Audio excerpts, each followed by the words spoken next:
Cecilia, selamat datang di podcast Bicara Rasa. Halo. Sebelumnya, mari kita perkenalkan diri.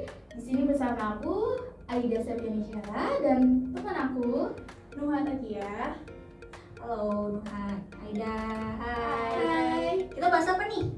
Nah, hari ini kita akan ngobrolin topik penting nih, seputar perempuan dan kebebasan berpendapat. Seringkali perempuan itu kan ruang publik perempuan itu tertipasi ya, dimana perempuan itu nggak boleh berbebas berpendapat, apalagi maraknya pelecehan seksual membuat perempuan itu makin takut untuk terbuka. Oke. Karena itu topik ini tuh penting banget buat dibicarain, apalagi tuh di lingkungan mahasiswa nih kayak kita, mahasiswa-mahasiswi. Nah, karena ini menyangkut hak serta kebebasan perempuan yang perlu kita dukung dan perjuangkan juga. Nah, maka dari itu kita mengundang Cecilia sebagai narasumber kita di podcast kali ini. Selamat datang. Hai semuanya. Pertama-tama kita mulai dengan obrolan tentang peran perempuan di era modern ini. Menurut kamu nih, bagaimana sih pandangan kamu tentang perempuan yang aktif menyuarakan pendapatnya baik di ruang publik maupun di media sosial? Seperti contohnya selebgram Rachel Fenya lah ya, seperti itu, yang dia menyuarakan pendapat dia tentang dia diselingkuhi oleh pacarnya. Bagaimana menurut kamu? Menurut aku sih itu hal yang bagus ya, kayak tanda bahwa perempuan itu sudah mulai boleh speak up, boleh menyuarakan pendapat, itu udah kemajuan yang sangat bagus menurut saya itu. Karena kayak yang kita lihat dulu itu perempuan itu pasti selalu ditindaskan ya, selalu iya tidak boleh berpendapat, harus A B C D F G H I J K, aduh pusing gitu pokoknya. Iya, jadi menurut saya itu hal yang bagus karena di sini tuh udah mulai nampak kesetaraan ya, walaupun mungkin memang belum sesuai apa yang kita inginkan, cuman at least itu udah ada ada progres, jadi ada kita bisa berpendapat. Menurut aku itu udah bagus banget. Itu emang perempuan harus begitu sih, kita harus bisa berani bicara, kita harus bisa berani menyuarakan opini kita gitu, karena kita perempuan ya, walau kita perempuan, kita itu masih berhak untuk berbicara gitu. Nah, menurut kamu tuh seberapa besar sih perubahan yang terjadi dari cara pandang masyarakat terhadap perempuan yang berani bersuara? Kan mayoritas laki-laki tuh kurang serk ya sama perempuan yang terlalu menunjukkan value dirinya. Itu bagaimana menurut kamu? Kalau untuk kita lihat, kalau di keseluruhan ya, kalau kita lihat di kota-kota besar itu sebenarnya udah mulai adanya ini sih, kayak mulai it's okay, dan perempuan mulai menunjukkan value mereka, mulai menunjukkan posisi mereka, mulai menunjukkan hak, meminta hak mereka. Itu kalau saya lihat itu di kota besar itu udah mulai bagus ya, mereka udah berani mendukung, dan perempuan pun saling mendukung. Tapi kalau kita lihat di pedesaan itu udah masih sangat rendah itu terhadap kayak entah itu penghormatan terhadap perempuan, entah itu seperti penyuaraan opini para perempuan, itu masih sangat rendah. Tapi untuk dibilang keseluruhan ya, kalau keseluruhan itu memang dibanding negara-negara lain, emang negara kita itu masih sangat kurang menghargai perempuan, kurang menghargai opini maupun ekspresi perempuan. Dan kita pun terkadang kan sering tuh pastikan kayak kita itu meminta hak-hak kita, kayak aduh, perempuan itu harusnya itu gajinya setara nih sama laki-laki. Orang kita juga job desk-nya sama, kita semuanya sama. Tapi kan ada kan, tetap aja yang apa sih perempuan mah job desk-nya gampang gitu. Jadi yaudah gajinya setara aja, padahal kan enggak. Maksudnya gajinya lebih sedikit gitu. Padahal kan enggak kan, karena kita menanggung beban yang setara, tapi kita justru dikasih hak yang lebih sedikit gitu loh. Itu dia. Berarti ini ada kaitannya lah ya dengan budaya patriarki yang masih dominan di Indonesia. Nah, benar-benar itu budaya patriarki itu memang masih kental banget di Indonesia. Apalagi di perdesaan itu, wow, sampai istighfar saya. Menurut kamu apa aja tantangan yang masih dihadapi perempuan dalam menyuarakan pendapatnya di Indonesia, terutama dalam dunia pendidikan ataupun kampus? Kalau tantangan itu menurut saya tuh kayak pandangan orang sih ya. Karena mungkin ya pengaruh patriarki juga kan, pengaruh patriarki, terus kayak pengaruh kita masih di apa ya, seperti terjebak di zaman kolonial nih, dimana perempuan itu ditindas. Perempuan buat apa sih pendidikan tinggi? Saya pernah di waktu itu saya mau kuliah kan di sini nih, hamka tercinta gitu, mau kuliah. Terus ditanya sama saya sama salah satu tetangga saya, itu memang beliau itu memang sudah rada parubaya lah ya, berarti umur 50-an 60-an. Bertanya ke saya, kamu nanti mau apa gitu. Kemudian saya jawab, saya mau ke Jakarta, saya mau kuliah. Dan di situ langsung straight to the point ya kan. Beliau bilang, buat apa sih kamu pendidikan tinggi-tinggi? Perempuan itu nggak usah pendidikan tinggi-tinggi, buat apa gitu. Lagi juga ujung-ujungnya apa? Sumur, dapur, kasur. Iya, for what gitu, untuk apa gitu. Dan di situ saya mulai menyadari, oh ternyata ini juga nih salah satu tantangan perempuan yang akan maju gitu. Karena kita tuh masih terjebak di masa lalu, masih stuck di era-era kolonial tersebut, dan kita tuh masih terjebak di patriarki yang memang sangat tinggi ya, itu ya, kayak masih kental gitu. Itu sih menurut saya salah satu. Tapi dari yang pernah kamu alami, gimana tuh tanggapan kamu untuk bereaksi kepada masyarakat yang stigmanya seperti itu? Sebenarnya karena saya kan orangnya nggak terlalu suka perselisihan ya. Saya apalagi kan masih berusaha menghormati orang tua. Jadi daripada saya mengkonfrontasi dengan bla bla bla bla bla, dan nggak mungkin juga pasti langsung berubah pikiran kan. Apalagi kan itu kan pemikiran itu kan pasti udah diaduk dari bertahun-tahun ya beliau itu.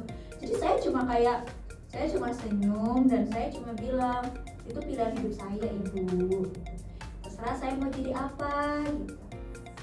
Terkait pun saya nanti gagal atau apa, itu kan pilihan saya bu, saya bertanggung jawab gitu. Entah itu saya mau jadi orang berpendidikan tinggi sukses ataupun enggak, ya sudah, itu pilihan saya, itu tanggung jawab saya gitu. Itu pilihan saya. Dan ya kemudian walaupun ibu itu masih nyerocos hal yang sama terkait patriarki lah ya, jadi ya saya udah gak terlalu ini lagi, dan sudah saya memilih untuk meninggalkan aja daripada terlalu banyak perselisihan tidak perlu ya kan, cuma juga. Tapi kalau dalam situasi relationship seperti kamu punya pacar nih, Iya. apakah kamu pernah mengalami hal serupa di mana kamu pengen berpendapat dengan pasangan kamu tapi ditolak nih? Itu pernah banget guys, itu tuh pusing banget ya. Itu dulu pernah kayak gitu tuh, sampai muak banget ya. Karena gini, saya tuh kan nggak tahan sama sesuatu yang nggak setara gitu ya. Walaupun saya perempuan, kamu laki-laki, kita masih punya pendapat, kita masih punya hak yang sama. Kita punya, walaupun kewajiban kita beda porsi, tapi kan kita tetap dapat hak yang sama gitu kan. Itu kan yang kita minta dari kesetaraan kan. Nah, di situ pernah saya berpendapat bahwa saya tidak suka suatu hal gitu, karena bla bla bla bla bla. Dan tanggapan dia itu justru begini, lah kamu ngapain banyak protes? Kamu perempuan di sini, kamu aturnya nurut sama saya laki-laki yang kelak jadi kepala keluarga kamu gitu. Ya, siapa juga yang mau kepala keluarga kayak lu gitu kan ya, dalam hati saya. Dan di situ saya ngalamin itu selama berapa tahun ya, 2 atau 1 tahun itu lah. Itu saya udah tahan lama tuh, karena emang dasarnya sabar apa gue nggak tahu lah ya. Tapi di situ saya kayak sampai akhirnya saya sudah kesal dan saya memilih memutuskan hubungan dengan pria patriarki itu, karena memang nggak baik untuk dia. Dan nanti pun semisal saya nekat mau berkeluarga sama dia, yang ada malah melestarikan patriarki yang baru gitu. Dan itu patriarki. kita malah jadi terjebak di toxic relationship. Benar sekali, dan kita malah terjebak di lingkaran setan ya kan. Iya. Jadi bukannya malah relationship bukannya malah bikin senang, malah nambah beban gitu. Udah pusing sama patriarki sekitar, ditambah punya pasangan juga begitu kan, wah pusing banget. Kita lanjut ke topik yang agak berat ya. Aduh, apa tuh? Tadi aja udah kayaknya berat. Apa nih? Nah, ini kan penting nih untuk kita kaum perempuan, yaitu tentang kasus kekerasan seksual yang sering dialami perempuan ya. Hampir dalam seminggu itu kekerasan seksual yang dialami perempuan itu bisa ada 5-10 berita ya. Iya sih. Apalagi dari mulai KDRT, selingkuhan, dan kasus terhadap anak di bawah umur. Nah, dari banyaknya perempuan yang mengalami kekerasan ini kan pasti banyak yang memilih untuk diam ya. Secara mereka itu mengalami rasa takut atau rasa yang seakan-akan saya takut disalahkan karena saya korban dan bisa saja saya yang memancing para pelaku seperti itu. Nah, menurut kamu bagaimana sih peran kita sebagai generasi muda dalam mengatasi stigma ini? Memang ya yang menjijikan dari ini tuh kita itu korban tapi justru kita disalahkan. Banyak tuh kayak kasus pelecehan seksual juga, perkara ya sebenarnya perkara otak pelakunya yang emang masalah gitu, tapi justru korban yang dibilang aduh pakaian kamu nih kayak gitu kan. Stigma hal yang kayak gitu emang jelek banget. Bahkan sempet ada ada salah satu museum di luar negeri, saya lupa di apa, yang jelas itu dia tuh museum yang memamerkan pakaian-pakaian korban pelecehan seksual, pemerkosaan, terus KDRT, dan fun fact-nya itu bajunya sopan-sopan, nggak ada yang kayak vulgar atau apa gitu. Jadi kalau ditanya peran kita bagaimana ya sebagai generasi muda, kan kita kan generasi Z itu kan udah mulai melek ya sama entah itu teknologi semuanya. Harusnya kita itu udah mulai berusaha mendorong para korban-korban itu untuk berani speak up, dan kita itu harus perlahan itu kayak nggak, kalau di dulu itu kita kan kayak banyak tuh yang nyalain korban. Mungkin dari generasi kita, dimulai dari generasi kita udah mulai peduli dan ayo nggak apa-apa gitu, kita nggak nyalahin korban nih, ya nggak apa-apa, ayo speak up aja, banyak kok yang ngebela kamu, melindungi kamu. Mungkin dengan hal itu kita udah mulai nih memberantas pelan-pelan ya, dengan perlahan, dengan hal kecil itu kita udah mulai memberantas pelecehan seksual gitu. Jadi menurut saya itu sih peran pentingnya. Dan juga yang di medsos itu kayak banyak yang udah mulai speak up ya, karena menurut saya karena emang generasi kita itu lebih toleran sama hal tersebut. Oke, kita lanjut ya. Kalau menurut kamu nih, kampus atau lingkungan kita ini udah cukup belum sih buat mendukung perempuan yang menjadi korban kekerasan seksual, dan gimana sebaiknya kita sebagai mahasiswa ini bisa memberikan dukungan? Udah cukup bagus sih, karena kan kita saya nggak tahu ya kalau di circle lain, cuman saya sering ngedengar kayak banyak tuh teman-teman saya yang mulai membantu kayak korban-korban pelecehan kan. Ada beberapa yang terkena kasus tersebut, dan ya perlahan mereka mulai udah nggak apa-apa sih, gue bantu, gue ajuin ke pimpinan segala macam gitu. Itu menurut saya udah cukup bagus. Nah, ini pertanyaannya mungkin cukup pribadi sih ya. Tapi pernah nggak kamu tuh ngedengerin kasus atau cerita dari teman-teman kamu tuh yang mengalami pelecehan atau kekerasan seksual, dan gimana kamu menyikapinya saat kamu dengerin hal tersebut? Saya pernah kasus pelecehan seksual itu, kayaknya sering deh kalau teman-teman saya tuh. Cuman ada satu yang paling parah itu, teman karib saya itu kena kasus pelecehan seksual. Sama itu kalau sama orang lain mungkin nggak akan sakit itu ya, tapi itu masih sama keluarga sendiri itu benar-benar sampai saya marah gitu ya. Tapi di posisi itu dia cerita, saya nggak ngejudge, saya berusaha nggak ngejudge. Saya begitu dia cerita sambil menangis, saya cuma bilang udah nggak apa-apa, ayo kita lalui bareng-bareng. Terus sekarang kamu mau apa? Kamu mau minta keadilan? Saya temenin ke kantor polisi. Tapi dia bilang saya takut, saya dikira memancing ini, saya takut ini. Terus saya bilang enggak. Terus saya takut kena pencemaran nama baik. Lo kok takut, kan memang kamu yang dilecehkan gitu. Jadi memang banyak ketakutan, apalagi itu kan masih di desa ya. Apalagi stigma di desa itu benar-benar kental banget lah gitu. Teman saya takut, udah korban, udah itu sakit, ditambah nanti kena stigma sosial yang waduh gitu, ditambah sakit lagi. Ya sampai saya bilang, kamu mau nggak saya temenin ke kantor polisi? Saya takut ini enggak, aman dah, saya ngurus gitu. Jadi itu semalaman saya belajar undang-undang. Jadi saya tuh cari undang-undang dari UIT, semuanya tuh saya baca. Biar meyakinkan. Ya, kayak nih, kamu kalau lapor polisi kamu nggak akan kena, kamu ada ini, kamu dilindungi undang-undang ini. Sampai akhirnya teman saya berani lapor. Saya berusaha udah nggak apa, sampai di Polres pun saya temenin, saya berusaha iniin lah, kuatin lah ya, karena kalau memang nggak mau speak up gimana, dia mau terjerat trauma seumur hidup, ya kan itu yang lebih sakit. Saya nggak mau teman saya begitu, jadi mending kalaupun dia bilang tapi gue takut sama anaknya, gue takut, gue kasihan, maksudnya gue kasihan sama anaknya masih kecil. Gimana kalau dia punya bapak kriminal segala macam, nah terus gimana sama kamu gitu. Kamu mikirin apa anaknya pelaku, mikirin sekitar, tapi kamu nggak mikirin diri kamu sendiri gitu. Iya kan, kayak buat apa gitu. Memang bapaknya kriminal kok, memang bapaknya ngelecehin kamu kok gitu. Terus ya pun terlepas bapaknya gimana, anaknya kan bersalah gitu. Yang harus digaris bawah itu ya, yang salah itu pelaku ya, entah ya. Jangan justru nanti dendam ke anaknya segala macam, jangan ya teman-teman. Jangan ya dia. Karena memang yang harus di garis bawah yang salah itu pelaku ya. Bukan korban, bukan juga kerabat pelaku. Tapi dari cerita tadi itu, apakah si korban itu ada dukungan sendiri dari orang tuanya, entah itu ibu atau ayahnya? Sayangnya enggak. Iya. Itu yang sangat saya sayangkan. Justru yang dia tuh mendapat dukungan keluarga dari keluarga saya. Di situ yang saya merasa sedih, merasa miris, karena di situ saya berkaca, ternyata memang lingkungan sekitar saya itu masih nggak support korban pelecehan.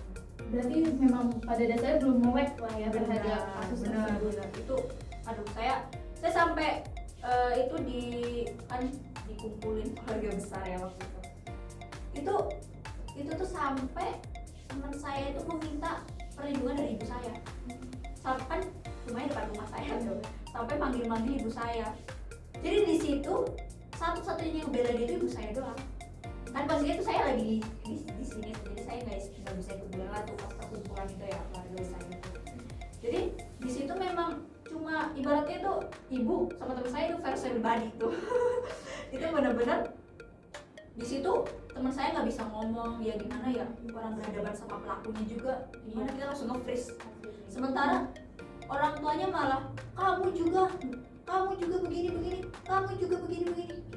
Orang tuanya justru begitu, kamu kenapa ngegodain suami apa kamu dulu gitu. Jadi kayak bener-bener di situ langsung ibu saya ngebela, ini korban loh, kenapa malah disalah-salahin, nggak bisa. Kalian jadi kalian jadi orang tuh jangan, maaf banget ini. Cuman di situ memang yang ngebela itu yang masih ngebela, dan teman saya itu memang sampai mencari perlindungan ke orang lain, karena memang orang tuanya sendiri itu nggak memberi perlindungan yang seharusnya gitu. Tapi menurut perspektif kamu nih, apa alasan dibalik rata-rata orang itu menyalahkan korban? Karena memang gimana ya, jadi sebenarnya rada kocak sih ya. Itu emang si pelakunya aja nggak bisa lagi gitu. Asal mulanya ya karena patriarki juga sebenarnya itu agak apa itu namanya, nyerempet patriarki, karena kan biasanya itu laki-laki itu nggak boleh salah kan, nggak mau salah ya, segala macam. Ego mereka itu jejak kalah kayaknya tuh. Nah, ini disclaimer, gak semua laki-laki begitu. Cuman ya yang saya temui itu ya mereka begitu, nggak mau disalahin. Dan anehnya mungkin karena laki-laki kali ya, anehnya orang-orang sekitar tuh mengamini gitu. Mengamini itu maksudnya kayak ya inilah bilang saya tuh merkosa dia karena pakaiannya begini. Lah terus sama orang kita, iya tuh pakaian dia tuh yang aneh, yang vulgar segala macem. Padahal kan enggak gitu. Kayak gitu. Dan itu memang apa ya, pengaruh dari pola pikir dari generasi-generasi sebelumnya memang begitu juga sih. Diwariskan sampai ke generasi sekarang. Dan semoga ya generasi kita itu bisa memutus pola pola jelek itu lah ya. Amin lah ya. Menurut kamu ya, harapan untuk masa depan perempuan ya, khususnya terkait kebebasan berpendapat dan perlindungan dari kekerasan seksual itu seperti apa? Saya berharap ya kita semua itu bisa bebas beropini, kita semua itu bisa mendapatkan hak yang setara, kita semua itu bisa tidak takut speak up, tidak takut untuk berbicara apa yang kita rasakan. Saya berharap kita juga tidak dipengaruhi oleh stigma-stigma tertentu. Saya berharap begitu ya. Ya walaupun, tapi sekali lagi saya garis bawahi, walaupun kita bebas, kita pun sebagai perempuan juga harus ingat ya, bebas bukan berarti nggak ada batasan, gitu, ya kan? Jadi saya harap kita semua bebas, tapi kita masih tahu batasannya sebagai perempuan. Dan walaupun begitu, saya tetap berharap kita semua nanti mendapatkan hak yang setara seperti laki-laki. Selain harapan seperti itu, ada gak sih kayak kamu tuh pengen punya gerakan untuk melindungi perempuan yang menjadi korban kekerasan seksual, entah itu gerakan kampanye atau komunitas?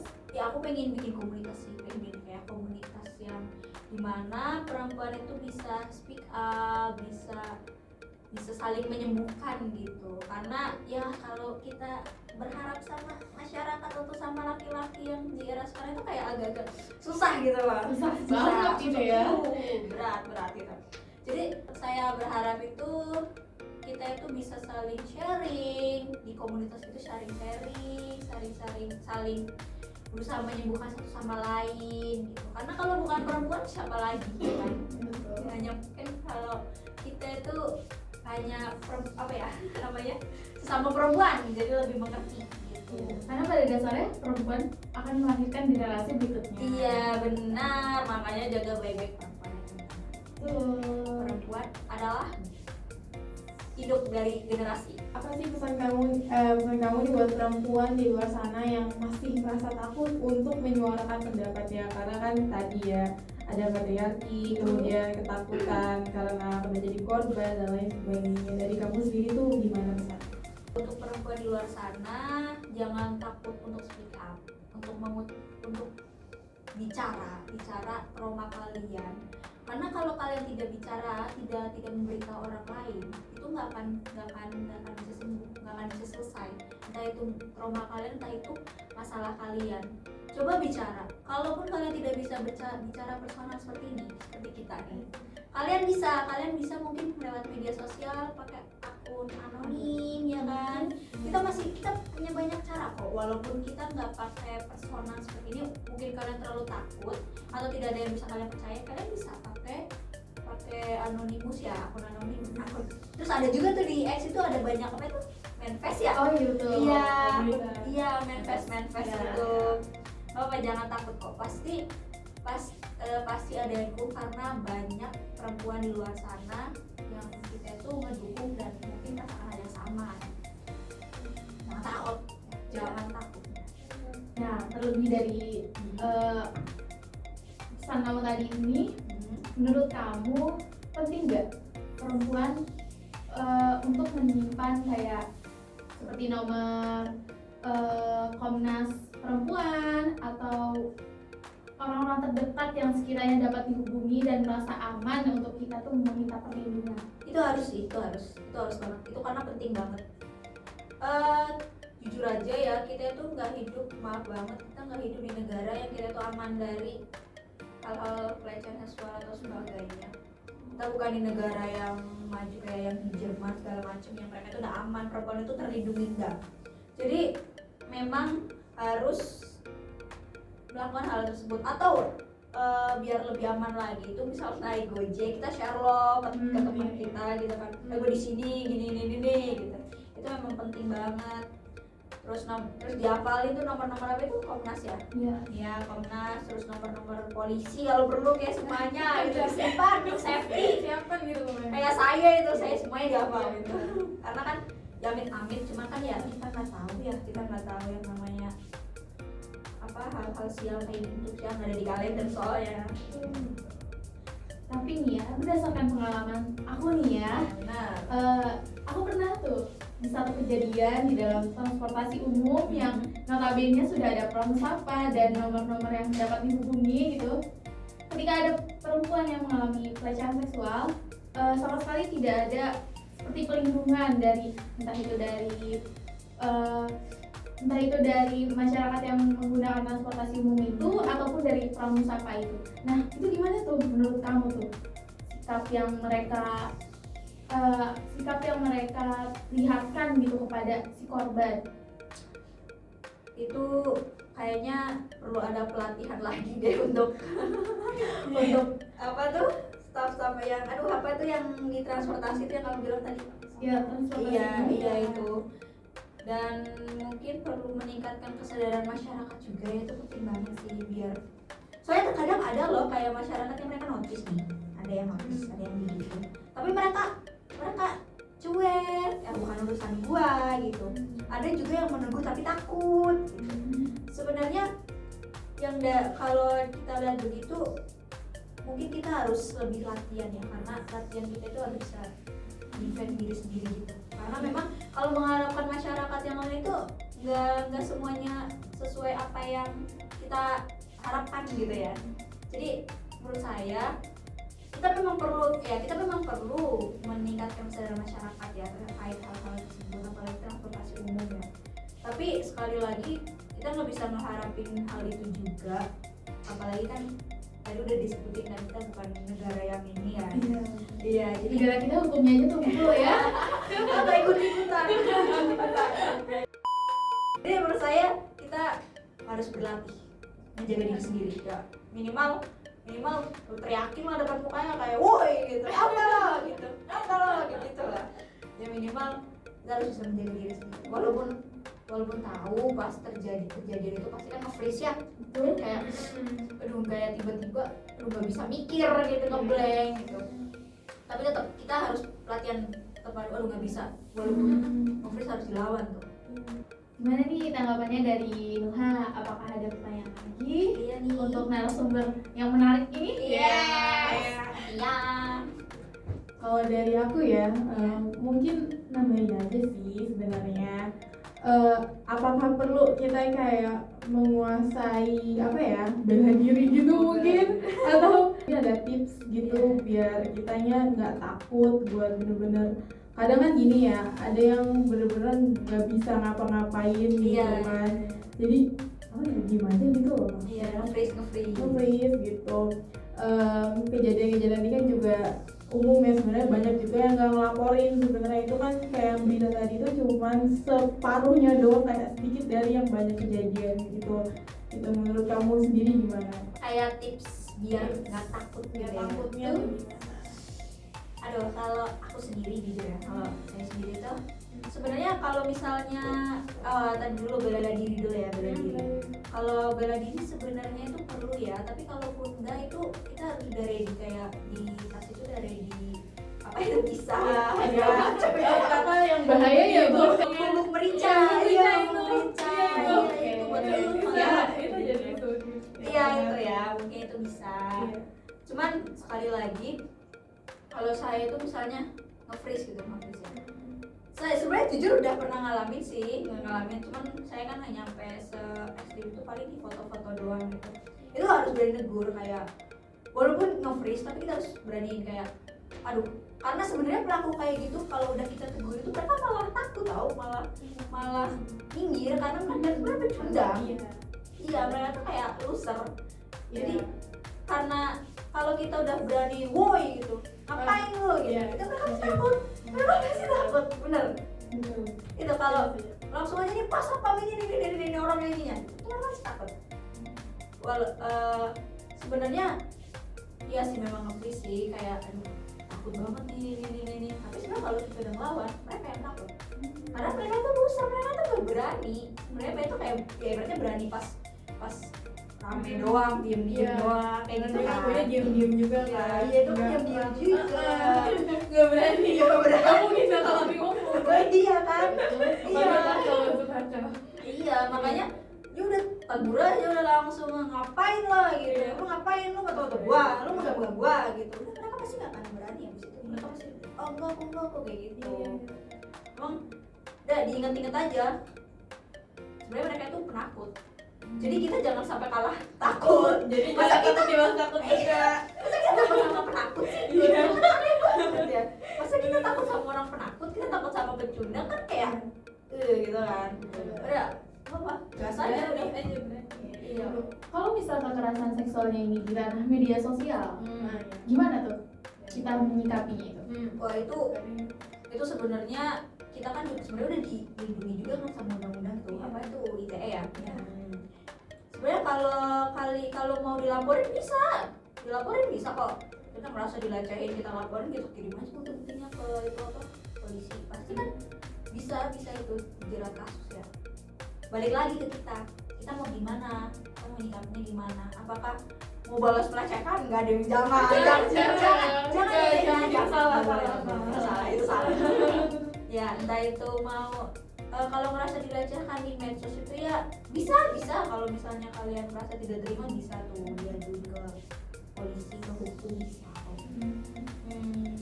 Nah ya kalaupun ditegur juga medsos kan orang-orang pada ya kan walaupun aslinya keberani kalau di medsos kan langsung nyam gitu. Tapi kan akhir-akhir ini rame juga nih di Twitter. Apa tuh? Buka Twitter. Yang relationship-nya tuh rada gimana gitu ya, yang mereka saling entah itu nyebar video atau foto non gitu ya. Nah, itu gimana tuh? Secara korbannya ini merasa dia sebagai korban. Sedangkan si pelakunya ini merasa dia bukan korban dan si pelaku ini bukan pelaku. Itu gimana? Itu apakah itu termasuk ke pelecehan seksual atau grooming? Itu termasuk pelecehan seksual. Sebelumnya kita inilah kayak kita bahas seksual dulu ya. Seksual itu apa sih? Hubungan intim yang disetujui oleh kedua belah pihak kan. Betul. Kalau salah satu nggak setuju, salah satu tidak suka, berarti apa? Itu udah masuknya pelecehan seksual. Kuncinya itu doang, kalau salah satunya nggak suka, ya udah, berarti itu termasuknya pelecehan seksual. Tetap. Tapi kalau terkait grooming banyak nih kasus grooming. Oh my god. Ini kayak selebgram sekarang ya. Iya, selebgram itu mah jangankan selebgram sekitar aja udah begitu kan. Iya. Udah parah banget. Itu kalau grooming apapun ya entah itu alasannya sama-sama suka, entah itu alasannya pacaran, saya suka sama dia, saya suka begini. Tetap itu maksudnya grooming kalau di bawah umur. Jadi walaupun Anda dan pacar Anda ya kan sama-sama like ya kan melakukan hal tersebut, tapi pacar Anda masih di bawah umur, grooming. Harap diingat ya teman-teman. Dan bisa juga itu pedofilia lah ya. Benar, bisa itu kalau grooming pedofilia itu kayak sepakat deh, pasti itu. Kayak banyak perempuan yang gampang jatuh hati sama yang tua-tua nih. Iya. Apalagi yang masih SMP, SMA tuh kan kenapa gitu loh. Daddy issue. Lah salah satu faktornya itu ya karena kurangnya peran ayah di lingkungan keluarga itu sebenarnya. Kan Indonesia itu ini kan apa itu Fatherless ya. Iya, fatherless terbanyak kan ya di dunia apa? Urutan berapa ya? Saya lupa. 2 apa 1 apa berapa ya? Saya lupa lah. Intinya itu ya karena kurangnya peran ayah, figur ayah. Jadi si anak itu merasa dia itu kan gini, kayak misalnya dalam suatu keluarga itu seorang anak itu merasa dia itu kurang kasih sayang orang tua, kasih sayang ayah ya. Itu ada tangki cinta yang kosong. Nah, dia merasa dia harus memenuhi tangki cinta tersebut dengan cara apa? Ke laki-laki lain yang dewasa, yang tua. Karena apa? Karena dia berharap dia itu tangki cinta yang dari ayahnya itu yang harus dari ayahnya itu penuh, dia berharap gitu. Padahal enggak, selamanya tangki cinta itu kosong kecuali sama ayahnya itu. Nggak bisa pelarian ke laki-laki lain untuk mencari kasih sayang itu nggak bisa, tetap pasti bakalan kosong itu tangki cinta tersebut gitu. Satu-satunya yang bisa memenuhi ya ayahnya itu. Tapi sekali lagi ya kan, figur ayahnya ada apa enggak gitu. Iya, makanya sebenarnya kasus kayak gitu ya pasti karena kurangnya figur ayah. Dan perlu adanya perlindungan juga dari keluarga lah ya. Benar. Tapi kan rata-rata anak yang korban grooming itu rata-rata ngeyel, beneran. Kayak pas yang viral itu, saya tuh sampai istighfar, waduh ini anak bener-bener kena grooming nih. NM anaknya NM. Iya betul itu ya. Lagi viral. Udah kemarin sih. Udah kemarin sih ya. Iya. Tapi itu salah satu bentuk grooming itu. Sampai anaknya begitu kan. Itu karena apa sekali lagi? Karena kurangnya figur ayah kan. keluarganya. Dia mencari kasih sayang ke laki-laki lain gitu. Ini kebetulan kita udah lama banget ya ini ya, nggak kerasa udah setengah jam lebih kayaknya ada. Saking asiknya. Iya bener banget. Gak berasa juga udah di penghujung ya sekarang. Makasih banyak nih Sisil udah cerita-cerita ya, udah sama kita di Bicara Rasa ini. Makasih juga buat berbagi cerita sama kita semua, dan semoga menginspirasi buat teman-teman yang nonton di rumah ini. Dan makasih banyak juga buat Aida ya. Ada nggak nih yang mau tambahin? Oh dia. Mungkin satu pesan ya untuk para korban di luar sana. Jangan takut untuk speak up dan jangan takut untuk kalian mencoba berdiskusi konseling dengan psikologi, karena kalian itu butuh banget sembuh dari rasa trauma itu. Rasa Benar. trauma itu sakitnya mendalam banget guys. Iya benar. Real ya. Iya. Walaupun tidak real life tapi sakit. Kayak lebih sakit dari putus hati. Dan itu seumur hidup lagi ya kan. Yang gimana dari Mbak Sisil, ada saran lagi? Itu kurang lebih sama lah ya. Jangan takut, jangan merasa tidak dilindungi, merasa tidak disupport. Pasti disupport kok, pasti. Walaupun sedikit pasti ada. Gak semua orang kayak gitu maksudnya. Pasti ada yang mau nge-support kamu, pasti ada yang mau ngebantuin. Gak semua orang jahat. Iyalah, apalah gitu. Dia jangan takut untuk speak up dan konsul ke profesional kalau memang merasa udah nggak bisa nahan lagi, udah nggak bisa menahan rasa trauma itu ya, karena itu trauma seumur hidup, sakit banget. Cukup sekian dari aku, Aida dan Nuha Dan Sisil. sampai jumpa di episode berikutnya. Bye bye.